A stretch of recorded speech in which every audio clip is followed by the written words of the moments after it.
అప్పులు ఇలా కూడా తేవచ్చా అన్నటువంటి జగన్మోహన్ రెడ్డి నిరూపించారు. కార్పొరేషన్స్ పెట్టి మద్యానికి ఇంత ఆదాయం వస్తుంది, ఇప్పుడు రాబోయే రోజుల్లో ఇంత ఆదాయం వచ్చే అవకాశం ఉందంటూ దాన్ని బేస్ చేసుకుని కూడా లోన్లు తీసుకున్నటువంటి సందర్భం. గతంలో ఇట్లాంటి చంద్రబాబు గారికి కూడా తెలియలేదు. ఎన్ని రకాలుగా అప్పులు తీసుకోవచ్చు, అన్ని రకాలుగా కూడా అప్పులు తీసుకున్నటువంటి జగన్మోహన్ రెడ్డి సర్కార్. ఇప్పుడు అదే బాటలో చంద్రబాబు కూడా ప్రయాణిస్తున్నారు.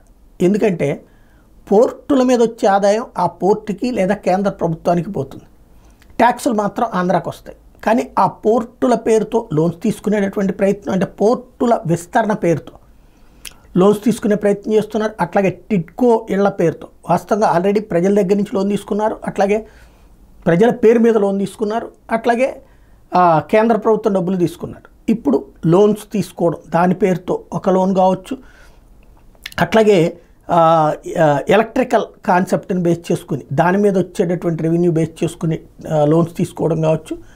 కొత్త కొత్త మార్గాలు ఏమేమి ఉన్నాయో అవన్నిటినీ కూడా పరిశోధిస్తున్నారు. అప్పులు తీసుకోవడానికి చాలా అవసరం రాష్ట్ర ప్రభుత్వానికైతే.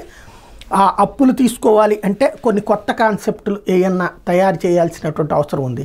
అందుకోసమని గతంలో ఇట్లా అప్పులు పుట్టించినటువంటి అధికారులు, అప్పట్లో వైసీపీ సర్కార్ హయాంలో ఇట్లాంటి దుర్మార్గాలు చేశారన్నటువంటి అధికారులు కూడా ఇప్పుడు వాళ్లతోనే ఇలాంటి కొత్త ఆలోచన అన్నటువంటి చేస్తున్నారన్నదే కీలకం.